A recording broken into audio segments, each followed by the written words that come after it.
union with Christ. Mtu akiungana na yeye anakuwa roho moja. Ni concept kubwa hii wapendwa, kubwa. Yaani ni kubwa. Tunaishi tukiwa tumevaa umwili, lakini tuna operate katika viwango vya kiroho. Tena kwa hayo ametukilimia ahadi kubwa mno za thamani, ili kwamba kwa hizo mpate kuwa washirika wa tabia ya uungu, mkiokolewa na uharibifu uliomo duniani kwa sababu ya tamaa. Watu wa Mungu, sisi tuliokoka, tunayo nafasi ya kushiriki tabia za uungu kupitia ushirika na yeye. Wanasema chuma ukikiingiza kwenye moto mkali kinaanza kushiriki tabia za moto, kinakuwa chekundu, kinachoma, kinaivisha, kinakuwa tofauti. Ni chuma lakini kimeshiriki tabia za moto. Kwa nini? Kimepelekwa kwenye moto. Ndivyo alivyo mtu mwenye ushirika na Yesu, anakuwa roho moja na yeye. Ndio maana tunashangaaga mtu anasema ameokoka lakini haonyeshi tabia za Yesu. Tunachanganyikiwaga kwa sababu kwa kawaida mtu akiwa na ushirika na Yesu, tabia zake zinaanza kumfanania Yesu. Haleluya! Yohana 15:5.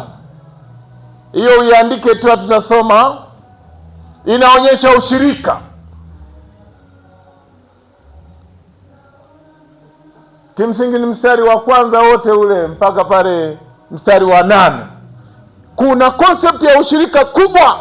Anasema nyinyi ni nini? Anasema nyinyi ni, mimi ni mzabibu, nyinyi ni matawi. Yaani maana yake tunashiriki uhai ule ule wa Yesu. We share the same life. Huwezi kuwa tawi ukawa na uhai wako. Tawi linategemea uhai wa shina. Yesu anasema mimi ni mzabibu, nyinyi ni matawi. Ushirika na Mungu. Hiki kitabu wapendwa kimebeba siri ya wokovu. Na ukikisoma kwa devotionally, unaweza ukapata vitu vitakavyogeuza Ukristo wako. Hili ni somo kubwa. Ushirika na Yesu ni somo, is a basic foundational subject kwenye wokovu. Maana bila hii hakuna wokovu. Yaani hakuna, ni maigizo, ni drama. Huwezi ukaokoka huna ushirika na Yesu. Hakuna kitu kama hicho, hakipo. Ni somo la msingi sana hiki kitabu. Mungu si damu na nyama ilimfunulia mtumishi wa Bwana, ni Roho wa Mungu mwenyewe kwa ajili ya kizazi chetu. Haleluya! Wakolosai 1:27. Naomba tuanzie pale mstari wa 20. Uone kuna vitu vizito hapo. Ushirika na Kristo. Wakolosai sura ya 1 mstari wa 20 mpaka 27. Naomba tusome hapo. Kwa muda wako anza sura nzima ile. Kuna vitu utavikuta pale vinavyohusu ushirika, utashangaa. Wakolosai sura ya 1 mstari wa 20. Nasema, na yeye akiisha kuvipatanisha vitu vyote na nafsi yake akiisha, narudia. Yes. Na kwa yeye kuvipatanisha vitu vyote na nafsi yake akiisha kufanya amani kwa damu ya msalaba wake, kwa yeye ikiwa ni vitu vilivyo juu ya nchi au vilivyo mbinguni, na ninyi mliokuwa hapo kwanza mmefarakanishwa tena adui katika nia zenu kwa matendo yenu mabaya, amewapatanisha sasa katika mwili wa nyama yake kwa kufa kwake, ili awalete ninyi mbele zake watakatifu, wasio na mawaa wala lawama, mkidumu tu katika ile imani hali mmewekwa juu ya msingi, mkawa imara, msipogeuzwa na kuliacha tumaini la Injili mliyosikia habari zake, iliyohubiriwa katika viumbe vyote vilivyo chini ya mbingu, ambayo mimi Paulo nalikuwa mhudumu wake. 27 24 Biblia inasema, endelea. Sasa nayafurahia mateso niliyo nayo kwa ajili yenu. Sawa. Tena nayatimiliza katika mwili wangu yale yaliyopungua ya mateso ya Kristo kwa ajili ya mwili wake, yaani kanisa lake, ambalo nimefanywa mhudumu wake sawasawa na uwakili wa Mungu niliopewa kwa faida yenu, nilitimize neno la Mungu, siri ile iliyofichwa tangu zamani zote na tangu vizazi vyote, bali sasa imefunuliwa. Siri gani hiyo? Wake, ambayo Mungu alipenda kuwajulisha jinsi ulivyo utajiri wa utukufu wa siri hii katika mataifa. Sawa. Nayo ni Kristo ndani yenu, tumaini la utukufu, ambaye yeye sisi tunamhubiri habari zake, tukimwonya kila mtu na kumfundisha kila mtu katika hekima yote, tupate kumleta kila mtu mtimilifu katika Kristo. Anasema iko siri kubwa ambayo Mungu alificha vizazi vyote, lakini ameifunua sasa. Anasema ilimpendeza Mungu afunue utajiri wa hiyo siri.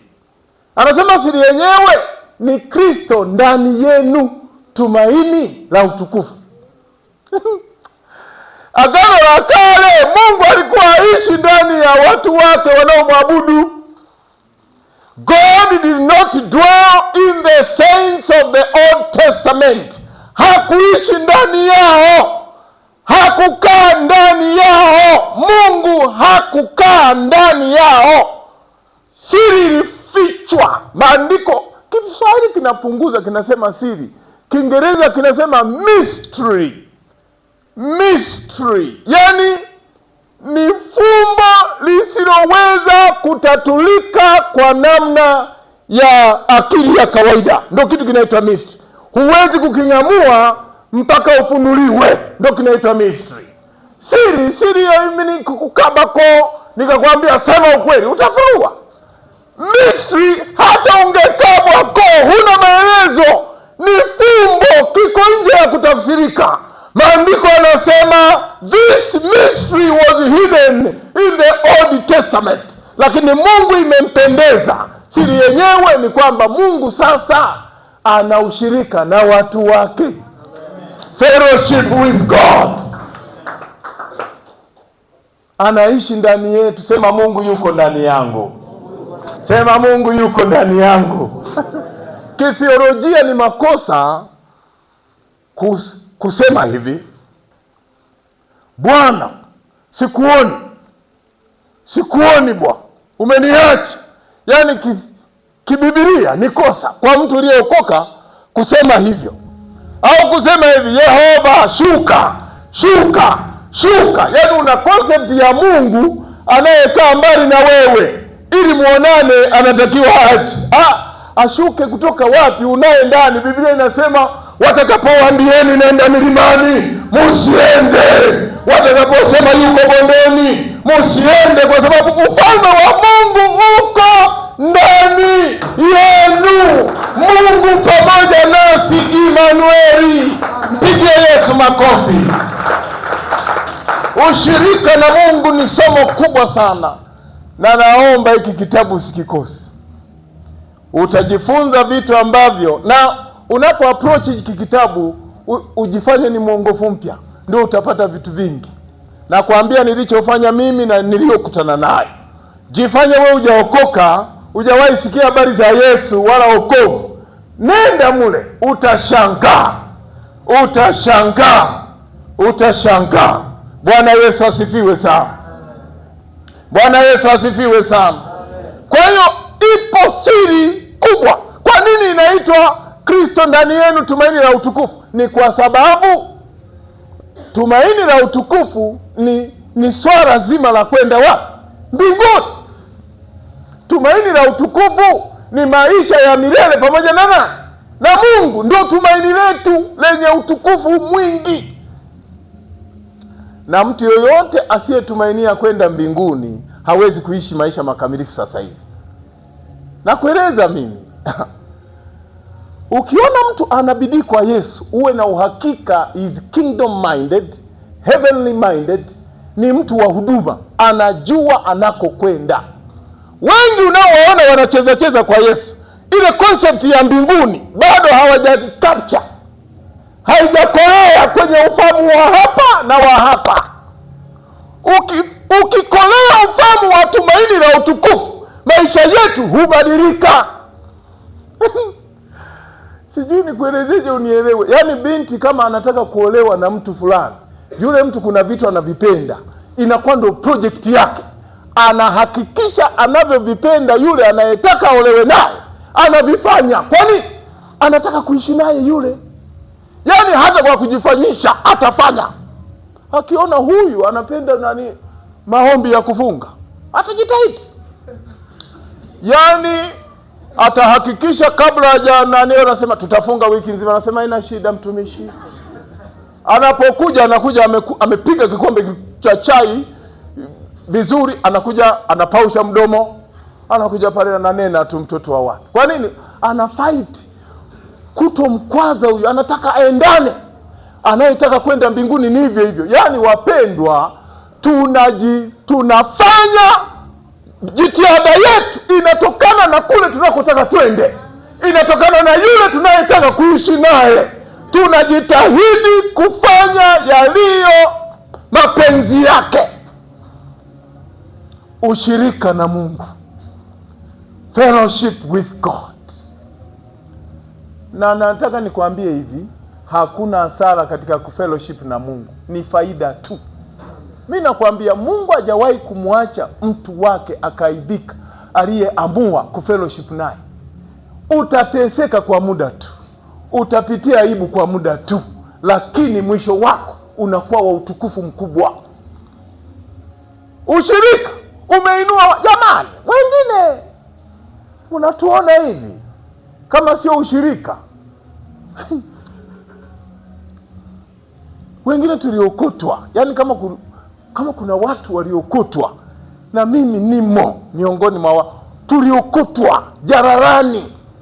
Yaani unaanza kuoshwa kidogo kidogo, unaoshwa mpaka unatakata.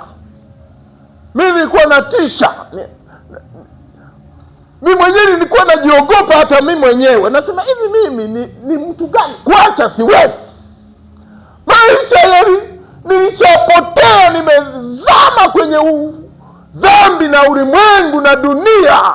Hali mbaya. I've been into drugs. I've been into chain smoking. I've been into alcoholism. Utaniambia kitu gani? Kuna kipindi ilifika huwezi kulewa kabisa. Nyie ni madaktari, nadhani mnaweza mkao mnaelewa.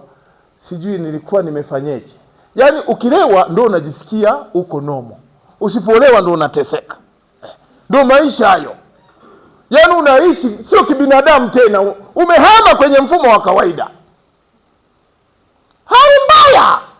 Usipovuta sigara huendi haja kubwa. Mchezo ulikuwa ni mgumu. Dunia imechakaza, kila kitu kinaenda kinyume na mfumo. Lakini Mungu baada ya kufungua njia ya ushirika, unaona pale transition inaanza. Jamani, unabadilishwa taratibu taratibu taratibu taratibu taratibu taratibu. Unafika mahali watu wanasema hivi, huyu ni mtumishi wa Mungu. Unajua kuna wakati mimi nasema hivi, hao wanaelewa wanayemwita mtumishi wa Mungu, lakini eti mimi ni mtumishi wa Mungu. Ndio vicheko na waambianga pale kanisani kwetu. Ila Mungu aliwaonea. Eti mimi ndo mchungaji wenu.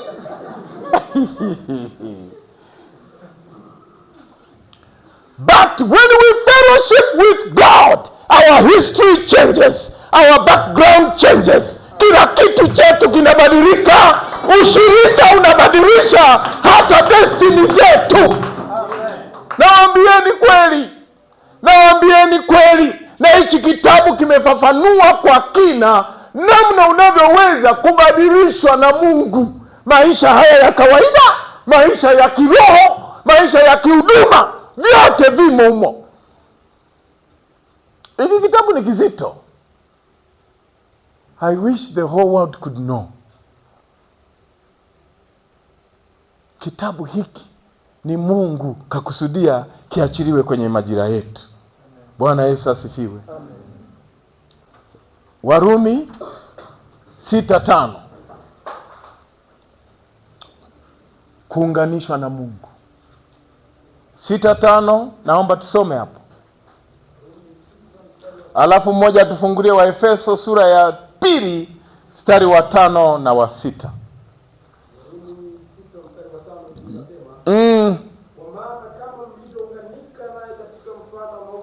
Fellowship, union. Tuliunganika naye kwa mfano wa nini? Alafu yes.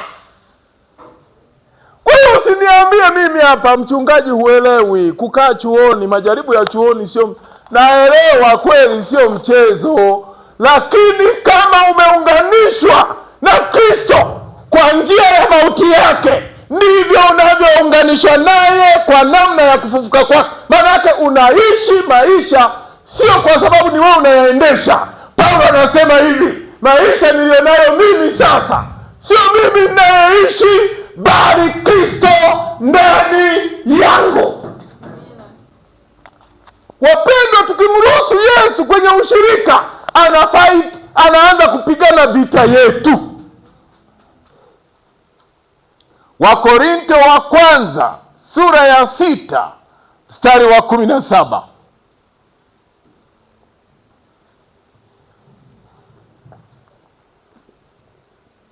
Nani anatusomea?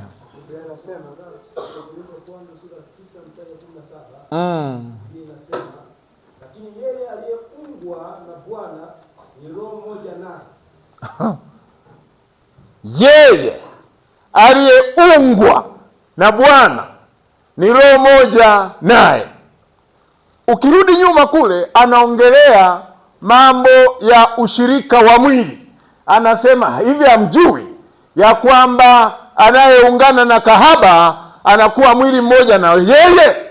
Alafu anakuja hapa mbele analeta concept ya kiroho kwamba kwa muundo ule ule ambao mtu akishiriki tendo na kahaba anakuwa na yeye ni kahaba, ndivyo Mungu mtu akishiriki tendo lile lile la kiroho na Yesu, wanakuwa roho moja na Yesu aliyeungwa na yeye ni roho moja na yeye. Haleluya, amen.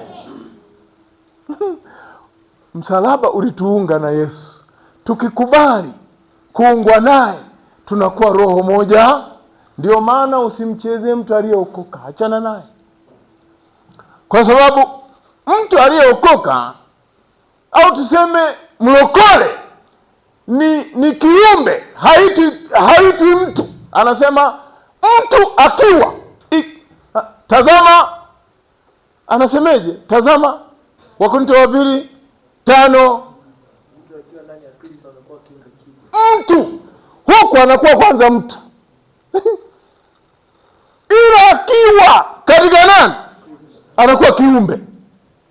Sasa Swahili anasema kiumbe, wanapunguza vitu pale. Kiumbe inapunguza kitu.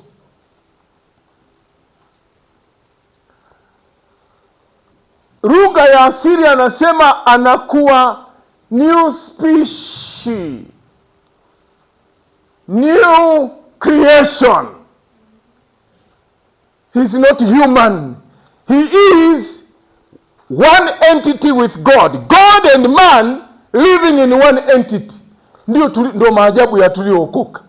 Na ndio maana sio sahihi uliokoka kuogopa wachawi, kwa sababu mtu aliyeokoka ni Mungu na ubinadamu vinaishi pamoja vinakuwa kitu kimoja.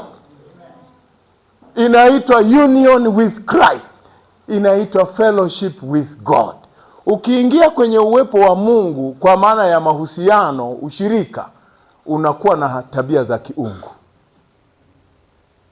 zinaanza kuzaliwa kabisa. Wewe ni shahidi.